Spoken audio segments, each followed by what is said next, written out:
नमस्कार बच्चों, स्वागत है आप सभी का द पॉलिटिकल क्लासेस में। तो आज हम स्टार्ट करेंगे class 7th of Indian polity most repeated PYQ with explanation. आज का थॉट हम लोग देखेंगे। आज का थॉट हमारा है, वो क्या कहता है, Indian union is a unitary state with subsidiary federal features rather than A federal state with subsidiary unitary features. यानी जो भारत है, भारत एक संघ है और वह क्या है, एकात्मक जो फीचर्स है उसके साथ है। ठीक है, रेदर देन कि संघात्मक स्टेट है जिसमें यूनिटरी फीचर्स है। ठीक है, तो आप लोग जब फेडरलिज्म पढ़ेंगे तो ये बार बार इस कोटेशन से सवाल आता है, या ये जो स्टेटमेंट है इससे सवाल आता है, तो उससे कंफ्यूज नहीं होना है। गो थ्रू दैट, समझिए उसको और क्वेश्चन को आसानी से हल कीजिए। ठीक है, हमेशा ये याद रखिएगा, भारत में अगर देखेंगे तो अर्ध संघीय प्रणाली जो है, क्वासी फेडरल जो प्रणाली है, उसको फॉलो करता है भारत हमेशा। ठीक है, जिसमें एकात्मक और संघात्मक दोनों तरीके के जो फीचर्स हैं वो हैं आपके। ठीक है बच्चों, चलिए। तो आज का जो पहला सवाल है, अभी तक जितने वीडियोस हैं आप सभी लोगों ने देखे हैं, किसी का कोई भी क्वेरी है, कुछ भी है तो आप लोग पूछ सकते हैं कमेंट बॉक्स में कमेंट करके। ये जो वीडियो है वो बेनिफिशियल है सीयूटी पीजी स्टूडेंट्स के लिए और इंडियन पॉलिटी के सेक्शन को से जहां पे भी जिस भी एग्जामिनेशन में क्वेश्चन आ रहे हैं, बेसिकली मोस्टली अगर इसको यूजीसी नेट और आपके सीयूटी पीजी के एस्पिरेंट्स देखेंगे तो उनके लिए काफी बेनिफिशियल रहेगा। तो आज का पहला सवाल है, the 86th Amendment Act of 2002 has made which of the following changes in the Constitution? 2002 के 86 संशोधन अधिनियम ने संविधान में निम्नलिखित में से कौन सा परिवर्तन किया? ठीक है, आपको बताना है। It has changed the subject matter of Article 45. It added a new directive principle related to cooperative societies. It made elementary education a fundamental right under Article 21A. ठीक है, इसने अनुच्छेद 221A के तहत पारंपरिक शिक्षा को मौलिक अधिकार बना दिया। नीचे दिया है, select the correct statement using the codes given me. ठीक है बच्चों, तो यहाँ पे क्या है, 1 and 2, 2 and 3, 1 and 3 दिया है। ठीक है, अगर आप देखेंगे तो हम जानते हैं कि एक सवाल से हमारा निकल सकता है पूरा क्वेश्चन। ठीक है, पर यहाँ पे देखेंगे कि तीनों जगह पे वो है, तो थोड़ा सा इसको कंफ्यूज करने के लायक ये दिया गया है। तो इसका आंसर होगा बच्चे 1 and 3। ठीक है, क्यों होगा उसको भी देख लेते हैं। आंसर सी है 1 and 3। 1 and 3 2002 के 86वें संशोधन अधिनियम ने अनुच्छेद 45 की विषय वस्तु को बदल दिया और पारंपरिक शिक्षा को अनुच्छेद 21A के तहत एक मौलिक अधिकार बना दिया। आप ध्यान रखिएगा, ये डीपीएसपी के अंतर्गत आता है। ठीक है, राज्य के नीति निर्देशक तत्वों के अंतर्गत आता है। जो चीज केंद्रीय तरीके से लागू है वो राज्य पे भी लागू होगी ही। ठीक है, तो इसलिए डीपीएसपी में भी चेंज आता है। अगर आप ध्यान देंगे, जिसने डीपीएसपी और फंडामेंटल राइट्स अच्छे से पढ़ा है, जिसको आर्टिकल से याद है, वो इसको काफी अच्छे तरीके से सॉल्व कर सकता है। ठीक है, संशोधित निर्देश के अनुसार राज्य को 6 वर्ष की आयु पूरी करने तक सभी बच्चों की पारंपरिक बचपन की देखभाल और शिक्षा प्रदान करने की क्या होती है, आवश्यकता जो रहती है वो होती है। ठीक है, स्टेटमेंट 2 जो है, जो कि नहीं है इसका पार्ट, वो कब हुआ उसको देख लेते हैं। The 97th Amendment Act of 2011 added new directive principle relating to cooperative societies. It requires the state to promote voluntary formation, autonomous functioning, democratic control and professional management of cooperative societies. उसके जो है वो article 43 के B के तहत इसको किया गया था। ठीक है बच्चों, क्लियर है होपफुली आप सभी को ये स्टेटमेंट। चलिए नेक्स्ट क्वेश्चन देखते हैं, दूसरा question. Which of the following are the sources of DPSP? निम्नलिखित में से कौन डीपीएसपी के सोर्स स्रोत है? Irish constitution, instruments of instruction, निर्देशों के उपकरण, द सप्रू रिपोर्ट 1945। ठीक है, तो बच्चे अगर इसका आंसर देखा जाए तो क्या दिया गया है, यहाँ पे ऑप्शंस दिए गए हैं, select the correct answer using the codes below. उसके थ्रू आपको आंसर चूज करना है, 1 और 2, 1 ओनली, 2 और 3, 1 2 3। ऑप्शन डी जो है वो दी गई। यहाँ पे जो ऑप्शन डी है वो सही है, यानी इन सभी जगहों से लिखा है। तो आपको ईरिस संविधान तो समझ में आ जाए, ठीक है, ईरिस कॉन्स्टिट्यूशन से लिए गए ये दो चीजें जो है वो कंफ्यूज करने वाली है। थोड़ा सा इसको क्लियर आउट करते हैं। तो अगर आप देखेंगे भारतीय संविधान डीपीएसपी आयरिश संविधान से प्रेरित था, जिसने ये विवरण स्पेन से लिया था। निर्देशों के कुछ उपकरण जो टीपीएसपी का तत्काल स्रोत बन गए वो भारत सरकार अधिनियम 1935 से भी लिए गए हैं। मतलब जो 1935 में जो चीजें थी वही। एक अन्य स्रोत सप्रू रिपोर्ट 1945 थी, जिसने हमें मौलिक अधिकार और डीपीएसपी दोनों दिए थे, तो उसको भी यहाँ पे क्या किया गया, ऐड किया गया। अब आप लोग को क्लियर है ये दोनों चीजें कहाँ से ली गई है। ठीक है, नेक्स्ट क्वेश्चन देखते हैं। Which of the following DPSPs were not the part of original constitution? ठीक है, यानी आपको बताना है कि इनमें से कौन सी जो चीजें हैं वो आपकी डीपी क्या कहते हैं, जो ओरिजिनल कॉन्स्टिट्यूशन है उसमें नहीं थी। To secure opportunity for healthy development of children, बच्चों के स्वास्थ्य के विकास के लिए अवसर सुरक्षित करना। To promote and improve the environment and to safeguard forest and wild life, पर्यावरण की सुरक्षा एवं सुधार करना तथा वनों एवं वन जीवों की सुरक्षा करना। To secure all citizens in uniform civil code through the country, पूरे देश में सभी नागरिकों के लिए एक समान नागरिक संहिता सुनिश्चित करना।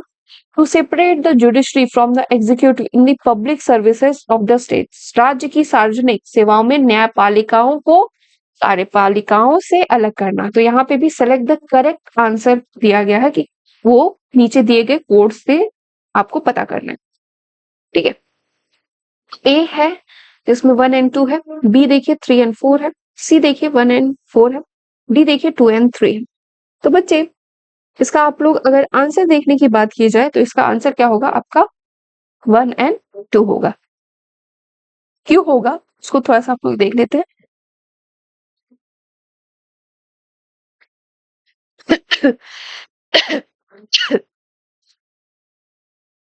The 42nd Amendment Act 1976 added 4 new directive principles to the original list. They required the state to secure opportunity for healthy development of children, Article 39 के अंतर्गत, to promote equal justice and to provide free legal aid to the poor। ये 39 ए के तहत ये दिया गया है कि जो पुअर है उनको हम लोग सभी चीजें जो है वो देंगे। लीगल एड यानी कि आपको वकील, अगर आपके पास केस लड़ने के पैसे नहीं है तो वो सभी दिए जाएंगे। ठीक है, उद्योग के प्रबंधन में श्रमिकों की भागीदारी सुनिश्चित करने के लिए कदम उठाना, 43 का ए आर्टिकल। पर्यावरण की रक्षा और सुधार करना तथा वनों और वन्य जीवों की सुरक्षा करना, आर्टिकल 48 का ए है ये। कथन 3 4 उदार बौद्धिकता सिद्धांत मूल संविधान का हिस्सा थे। ठीक है, इसलिए उनको हम लोग नहीं, मतलब they are from original constitution, बाद में एडेड नहीं किया गया। फोर्थ क्वेश्चन अगर देखा जाए तो with regard to FR fundamental rights and DPSP consider the following statement. FIR और डीपीएसपी के संबंध में निम्नलिखित कथनों पर विचार कीजिए। FIR have fundamental rights have legal section where DPSP have moral and political sanction, यानी कि फंडामेंटल राइट्स के पास कानूनी प्रतिबंध है जबकि डीपीएसपी के पास नैतिक और राजनीतिक प्रतिबंध है। Fundamental rights are personal and individualistic while DPSP are solitarian and socialistic। मौलिक अधिकार व्यक्तिगत और व्यक्तिवादी हैं जबकि डीपीएसपी सामाजिक और समाजवादी हैं। Select the correct answer using below. ठीक है, तो अगर इसका आंसर अगर थोड़ा सा आप लोग ध्यान देंगे तो बहुत ही इजीली आप लोग को निकल जाएगा। ठीक है, लीगल सेक्शन होता है, DPSP have the moral and political section. ठीक है, क्योंकि बहुत बार टाइम से हम लोग सॉल्व कर रहे हैं क्वेश्चन, तो भाई जाहिर सी बात है इसका आंसर तो पता होना चाहिए भाई, दोनों करेक्ट है। ठीक है, क्यों है, उनका लक्ष्य देश में क्या है करना है, सामाजिक और आर्थिक लोकतंत्र को स्थापित करना है। उसमें एक इंडिविजुअल की भी चीजें होनी चाहिए और एक जो सोसाइटी की होती है, सोसाइटी की जो नीड्स होती है, सोसाइटी को कैसे अपलिफ्ट करना है वो सभी। इंडिविजुअल की नीड्स जो होती है वो हमारे फंडामेंटल राइट्स से फुलफिल होती है, और सोसाइटी की जो सभी नीड्स होती है वो डीपीएसपी के थ्रू हमारी सभी होती है। ठीक है, अब इसका थोड़ा सा एक्सप्लेनेशन देखते हैं। तो fundamental rights these are the negative as they prohibit the state from doing certain thing. Justiciable होता है ये पूरी, एक मिनट, जस्टिसिएबल है। They are legally unenforceable by the court in case of violation. अगर कभी भी अगर इनका वायलेट किया तो they have the legal section, कानूनी अधिकार है। They promote the welfare of state, welfare of the individual, hence they are personal and individualistic. They do not require any legislation for their implementation. They are automatically unforced. DPSP की अगर बात करें तो ये क्या है, ये पॉजिटिव राइट्स है। ठीक है, they require state to do certain things. State को कुछ ना कुछ कार्य लगभग करना चाहिए, कुछ ना कुछ पॉलिसीज बनानी पड़ेगी। नॉन जस्टिसेबल है, अगर स्टेट नहीं भी कर रहा है फिर भी आप उतना वायलेशन कोर्ट में नहीं कर सकते। मोरल एंड पॉलिटिकल सेक्शंस के थ्रू करता है, आप मैनिफेस्टो में कुछ चीजें डाल सकते हैं। वेलफेयर ऑफ कम्युनिटी की बात करता है, सोसाइटी की बात करता है। They require legislation for their implementation, they are not automatically enforce, मतलब ये अपने आप नहीं हो जाते। ठीक है,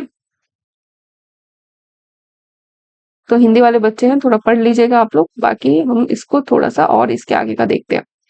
the courts are bound to declare law violative of any fundamental rights are unconstitutional and invalid. They aim to establish political democracy in the country. The courts, DPSP के बारे में अगर देखें तो the courts cannot declare a law violative of any of the directive principle as unconstitutional and invalid. However, they can uphold the validity of a law on the grounds that it was enacted to give effective directive aim. They aim at establish social and economic democracy in the society. ठीक है, सामाजिक आर्थिक न्याय को establish करने के लिए हमें डीपीएसपी की आवश्यकता होती है। ठीक है, तो न्यायालय किसी भी मौलिक अधिकार का उल्लंघन करने वाले कानून को असंवैधानिक घोषित करने के लिए बाध्य हो जाता है। उनका उद्देश्य देश में राजनीतिक लोकतंत्र को स्थापित करना है। वहीं पे डीपीएसपी न्यायालय किसी भी निर्देशक सिद्धांत का उल्लंघन करने वाले कानून को असंवैधानिक अवैध घोषित नहीं कर सकते, हालांकि वे इस आधार पर कानून की वैधता को बरकरार रख सकते हैं। यह एक निर्देश को प्रभावी करने के लिए अधिनियमित किया गया था। इनका उद्देश्य क्या होता है, सामाजिक और आर्थिक लोकतंत्र को स्थापित करने का ये रहता है। ठीक है, चलिए यहां से क्लियर हुआ बच्चे। हम नेक्स्ट क्वेश्चन देखते हैं। The fundamental rights, the fundamental duties in the Indian Constitution are inspired by the Constitution of, कहाँ से लिया गया है, कनाडा, फ्रांस, जर्मनी, यूएसएसआर। बहुत इजी क्वेश्चन है भाई, इससे इजी क्या आपको दिया जा सकता है, तो भाई यूएसएसआर से लिया गया है। ठीक है, एक्सप्लेनेशन देख लेते हैं, बहुत आसान है, बहुत आसान। ठीक है, भारतीय संविधान में मौलिक कर्तव्य तत्कालीन यूएसएसआर, जो कि जिसको कि अभी हम लोग क्या कहते हैं, रशिया के नाम से जानते हैं। ठीक है, क्योंकि 1991 में इसका विघटन हो गया था, संविधान से प्रेरित है। विशेष रूप से संयुक्त राज्य America, Canada, France, Germany, Australia आदि जैसे प्रमुख लोकतांत्रिक देशों के किसी भी संविधान में विशेष रूप से नागरिकों के कर्तव्यों की कोई सूची ही नहीं है। इन जगहों पे सिर्फ कहाँ पे है, आपके यूएसएसआर पे के पास है। ठीक है, सिक्स्थ क्वेश्चन देखते हैं। Fundamental duties are added in the constitution on recommendation of, किसके रिकमेंडेशन पे, संथानम समिति, सरदार स्वर्ण सिंह समिति, सरकारी आयोग, बलवंत राय मेहता समिति। ये क्वेश्चन शायद मैंने करवाया है आप लोग। ठीक है, करवाया, जहां तक मुझे लग रहा है मैंने करवाया भी है। ठीक है, बड़ा आसान है, तो सरदार स्वर्ण सिंह समिति के द्वारा ये करवाया गया है। शायद ये अभी आया भी है, इस पर पूछा भी गया है ये।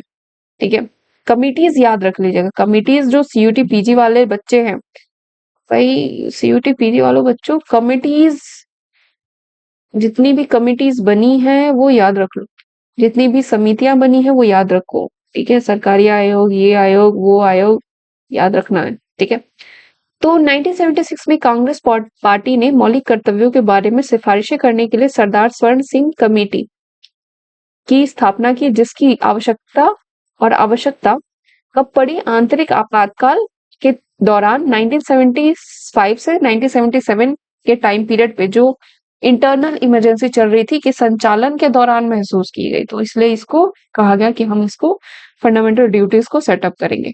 ठीक है, the Congress government at centre accepted these recommendation and enacted 42nd Constitutional Amendment Act in 1976.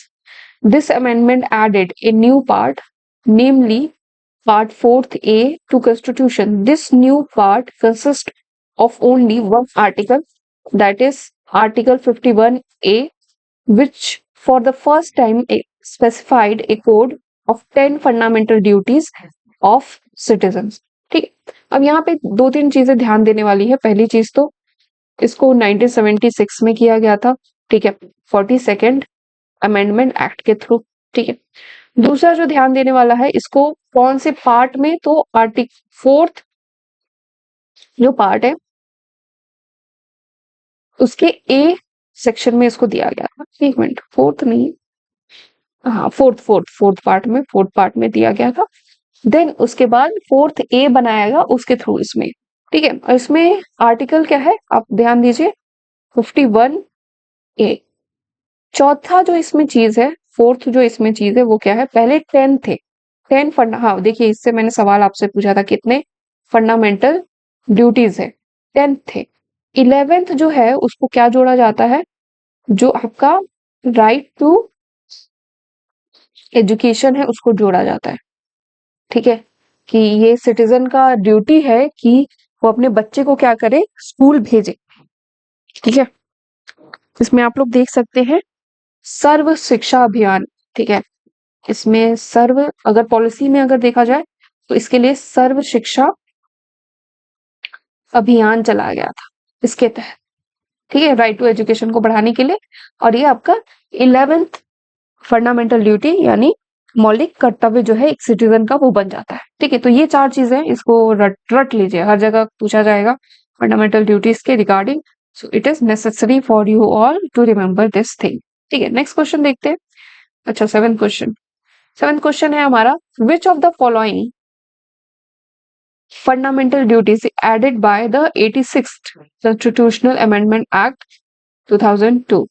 भाई अभी जस्ट मैंने बताया है, आप लोग काफी इजी है, आंख मूंद करके करना है। कौन सा करना है, तो भाई D option, to provide opportunities for education to his child और ward between age 6 to 14 years तक। ठीक है, 6 से 14 वर्ष की आयु के सभी बच्चों को मुफ्त में शिक्षा दी जाएगी सरकारी स्कूलों के तहत, और ये एक पेरेंट का कर्तव्य बनता है कि वो अपने बच्चे को स्कूल भेजे। ठीक है, इसी के लिए, इसी चीज को बढ़ावा देने के लिए आगे चल के क्या किया गया था, मिड डे मील भी स्टार्ट किया गया। फिर मिड डे मील में भी बहुत सारी चीजें, कभी पर खराब खाना देना, ये खाना देना, ये सब भी कुछ चल ही रहा है, तो कहीं कहीं पे बहुत अच्छे से कार्य हो रहा है। ठीक है, चलिए आगे बढ़ते हैं, इसका एक्सप्लेनेशन देख लेते हैं। ठीक है, मूल रूप से संख्या 10 थी 2002 में 86वें संशोधन द्वारा मौलिक कर्तव्यों को बढ़ाकर 11 कर दिया गया। ठीक है, जिसमें प्रत्येक माता पिता अभिभावक पर यह सुनिश्चित करने का कर्तव्य जोड़ा गया कि उनके बच्चे या वार्ड को 6 से 14 वर्ष की आयु के बीच शिक्षा के अवसर प्रदान किए जाएं। अनुच्छेद 45 में परिवर्तन भी किया गया, परिवर्तन और संशोधन लाए और प्रतिस्थापित करे, क्योंकि राज्य सभी बच्चों के लिए पारंपरिक बचपन देखभाल और 6 वर्ष की आयु पूरी होने तक मुफ्त और अनिवार्य शिक्षा सुनिश्चित करने का प्रयास करेगी। तो आर्टिकल 45 भी है, उसमें भी चेंज किया जाता है, और मतलब एक कोई भी कानून जो ये बना है उसमें, उसके थ्रू काफी नई नई चीजें जो पॉलिसीज है वो स्टार्ट होती है। तो राइट टू एजुकेशन के बारे में हर बच्चा पढ़ ले, सीयूटी पीजी वाला ध्यान से पढ़े, ताकि उसका जो गोल है वो क्लियर आउट हो जाए। ठीक है, चलिए नेक्स्ट क्वेश्चन देखते हैं। मौलिक कर्तव्य और मौलिक अधिकारों के संबंध में निम्नलिखित कथनों पर विचार करें। Constitution does make the enjoyment of rights dependent or conditional upon fulfillment of duties। संविधान अधिकारों के आनंद को कर्तव्य और की पूर्ति पर निर्भर या सशस्त्र बनाता है। The inclusion of fundamental duties has changed the status of fundamental rights। मौलिक कर्तव्यों के समावेश से ने हमारे मौलिक अधिकारों की स्थिति को बदल दिया है। सही कथन का चयन करें। क्या करेक्ट आंसर होगा इसका? वो। ठीक है बच्चे, तो अगर देखा जाए इसका आंसर क्या होगा? Only one. क्यों होगा उसको भी देखते हैं। ठीक है, एक मिनट। ठीक है, नागरिकों के रूप में हमें संविधान का पालन करना चाहिए, अपने देश की रक्षा करनी चाहिए, सभी नागरिकों के बीच सद्भाव को बढ़ावा देना चाहिए और पर्यावरण की रक्षा करनी चाहिए। इसलिए बहुत इजी है।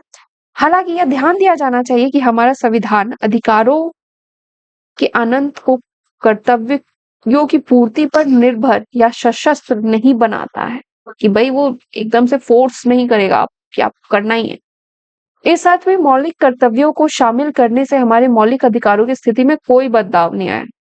ठीक है, अगर आप मौलिक अधिकारों का अगर उल्लंघन हो तो कोर्ट तुरंत रहे, पर अगर आप अपनी फंडामेंटल ड्यूटीज अच्छे से नहीं करें तो कहीं कहीं पे ही होता है कि उस पर कंसिडरेंस किया जाता है, बट उतना ज्यादा फोर्सफुली नहीं किया जाता है प्रैक्टिकल फॉर्म में। ठीक है, चलिए मेरे पेन को ना लगता है भूत आ गया है कभी कभी थोड़ा थोड़ा वो हवा में चल रहा है। Consider the following statements with regard to the features of fundamental duty. Features of fundamental duties क्या है भाई? Some of fundamental duties are moral duties while others are civic duty. कुछ नैतिक कर्तव्य हैं जबकि अन्य नागरिक कर्तव्य हैं। ठीक है, fundamental rights duties are confined to citizens only and do not extend to foreigners. ठीक है, फंडामेंटल ड्यूटीज केवल नागरिकों तक ही सीमित है, विदेशियों तक नहीं। ठीक है, इसके खिलाफ कोई कानूनी मंजूरी नहीं है उनका उल्लंघन। ठीक है, there is no not legal sanction against their violation, उनके उल्लंघन से अधिकार। तो सेलेक्ट द करेक्ट आंसर यहाँ पे पूछा गया है आपसे। ऑप्शन में अगर देखा जाए आपको दिया है 1 and 2, 2 and 3, 1 and 3, 1 and 2 and 3। ठीक है, तो करेक्ट आंसर अगर आप देखोगे तो तीनों होगा। ठीक है, क्यों होगा थोड़ा सा आते हैं, इसको एक्सप्लेन करते हैं। मौलिक कर्तव्यों की विशेषताएं क्या है? उनमें से कुछ नैतिक कर्तव्य है जबकि अन्य नागरिक है। उदाहरण के लिए स्वतंत्रता संग्राम के महान आदर्शों को सजोना एक नैतिक सिद्धांत है कि हमें उन्हीं की वजह से आजादी मिली है, तो हमें उनको देखना चाहिए। और संविधान, राष्ट्रध्वज, राष्ट्रगान का सम्मान करना क्या है? एक नागरिक कर्तव्य है। राष्ट्रगान का ना सम्मान ना करने की वजह से जो फिल्म थिएटर्स में जब राष्ट्रगान बजता है तो उसमें खड़े ना होने के कारण काफी विवाद स्टार्ट हुआ था कि आखिर क्या जरूरत है खड़े होने की, क्या रीजन है। तो एक नागरिक कर्तव्य है, सिविक वर्च्यू है। ठीक है, एक सिविल ड्यूटी। वे ऐसे मूल्यों का उल्लेख करते हैं जो भारतीय परंपरा और पौराणिक कथाओं, धर्मों और प्रथाओं का हिस्सा रहे हैं। दूसरे शब्दों में उनमें अनिवार्य रूप से भारतीय जीवन शैली से अभिन्न कार्यों का संहिताकरण शामिल होता है। ये होते हैं फंडामेंटल ड्यूटीज। कुछ मौलिक अधिकारों के विपरीत जो सभी व्यक्तियों पर लागू होते हैं, चाहे वह नागरिक हो या विदेशी। मौलिक कर्तव्यों केवल नागरिकों तक ही सीमित हैं और विदेशियों पर लागू नहीं होते हैं, ये ध्यान रखिएगा। निदेशक सिद्धांतों की तरह मौलिक कर्तव्य भी गैर न्यायसंगत है। इसके अलावा उनके उल्लंघन के खिलाफ कानूनी मंजूरी भी नहीं है। हालांकि संसद उपयुक्त कानून द्वारा उन्हें लागू करने के लिए स्वतंत्र होती है। अगर संसद चाहे तो कुछ जगहों पे वो उसको एनफोर्स भी कर सकती है कि आपको ये करना ही है। चलिए आज का लास्ट जो क्वेश्चन है, 10th question, with regard to the right to health in India consider the following statement. Bharat में स्वास्थ्य के अधिकार से संबंधित कथनों पर विचार करना है। The constitution of India does not expressly guarantee a fundamental right to health. Bharat का संविधान स्पष्ट रूप से स्वास्थ्य के मौलिक अधिकार की गारंटी नहीं देता है। In India, right to health is an inherent part of right to life under article 21। Bharat में स्वास्थ्य का अधिकार अनुच्छेद 221 के तहत जीवन के अधिकार का एक अंतर्निहित हिस्सा है। Select the correct statement using the codes given below. तो आपके ऑप्शंस क्या है? ए का 1, बी का 2 ओनली, और आपका बोथ 1 and 2, अनदर 1 और ना ही दूसरा है। ठीक है, तो इसमें से करेक्ट आंसर क्या होगा आपका? अगर उसको देखा जाए तो ये है बोथ 1 and 2, वो दोनों क्या है? करेक्ट है। क्यों करेक्ट है भाई उसको देखते हैं थोड़ा सा एक्सप्लेनेटिव वे में। भारत का संविधान स्पष्ट रूप से स्वास्थ्य के मौलिक अधिकार की गारंटी नहीं देता है। हालांकि संविधान में सार्वजनिक स्वास्थ्य और नागरिकों की स्वास्थ्य की देखभाल का प्रावधान राज्य की भूमिका के अंतर्गत क्या है उसको दिया गया है। ठीक है, भारतीय संविधान के भाग 4 में राज्य के नीति निर्देशक सिद्धांत स्वास्थ्य के अधिकार के लिए एक आधार प्रदान करते हैं। अनुच्छेद 39 के ई में राज्य के श्रमिकों को के स्वास्थ्य को सुरक्षित करने के निर्देश देता है। आर्टिकल 42 राज्य को काम करने की उचित मानवीय परिस्थितियों और मातृत्व राहत का भी निर्देश देता है। मैटरनिटी रिलीफ भी दिया जाता है। कुछ अगर बच्चे पैदा होते हैं तो सरकारी अस्पतालों में उन माओं को कुछ धनराशि भी दी जाती है। अनुच्छेद 47 राज्य पर लोगों के पोषण के स्तर जीवन स्तर को बढ़ाने के लिए भी क्या जो राशन वगैरह है वो सब दिया जाता है। इसके अलावा राज्य न केवल संविधान न केवल राज्य को सार्वजनिक स्वास्थ्य बढ़ाने के लिए बात करता है बल्कि यह अनुच्छेद 243 जी 11वीं अनुसूची प्रविष्टि 23 के साथ पढ़े के तहत सार्वजनिक स्वास्थ्य को मजबूत करने के लिए पंचायतें नगर पंचायतों को भी अधिकार देता है कि आप वहां की जो हेल्थ है उसको बेटर कराएं। ठीक है, संविधान के तहत स्वास्थ्य एवं स्वास्थ्य देखभाल के लिए अधिकार की कोई स्पष्ट मान्यता नहीं होने पर बंधुआ मुक्ति मोर्चा बनाम भारत संघ अन्य में भारत के सर्वोच्च न्यायालय ने अनुच्छेद 21 के तहत स्वास्थ्य के अधिकार की व्याख्या की जो जीवन के अधिकार की गारंटी देता है। ठीक है, ये ध्यान रखिएगा, बंधुआ मुक्ति मोर्चा बनाम भारत संघ। उसके बाद पंजाब राज्य बनाम अन्य बनाम मोहिंदर सिंह चावला मामले में शीर्ष अदालत ने फिर से पुष्टि की कि स्वास्थ्य का अधिकार जीवन के अधिकार के लिए मौलिक है। इसे रिकॉर्ड में रखा जाना चाहिए कि स्वास्थ्य सेवाएं प्रदान करना सरकार का क्या है, संवैधानिक एक दायित्व है। ये बहुत ही बेहद जरूरी भी है।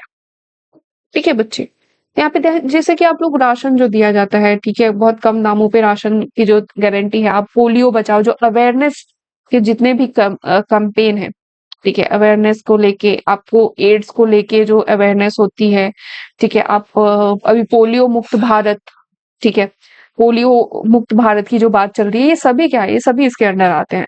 तो सरकार एक राज्य की पॉलिसी रहती है कि वो उन सभी चीजों को बेटर एनहांस करे। तो बच्चों आज हम लोगों ने 10 क्वेश्चन जो है वो सॉल्व किए हैं। कल मिलेंगे फिर से 10 सवालों के साथ। उसके बाद और 2 क्लासेस हैं, फिर हम लोग इंडियन पॉलिटी सीरीज को बंद करके फिर पॉलिटिकल थ्योरी की जो सीरीज है वो स्टार्ट करेंगे पीवाईक्यू विद एमसीक्यू के साथ। तो चैनल के साथ बने रहने के लिए आप लोग चैनल को लाइक शेयर एंड सब्सक्राइब जरूर कर दीजिए। Thank you so much and all the best for your preparation. कोई भी क्वेरी हो, कुछ ना समझ में आए तो आप लोग यहाँ पे कमेंट कर सकते हैं।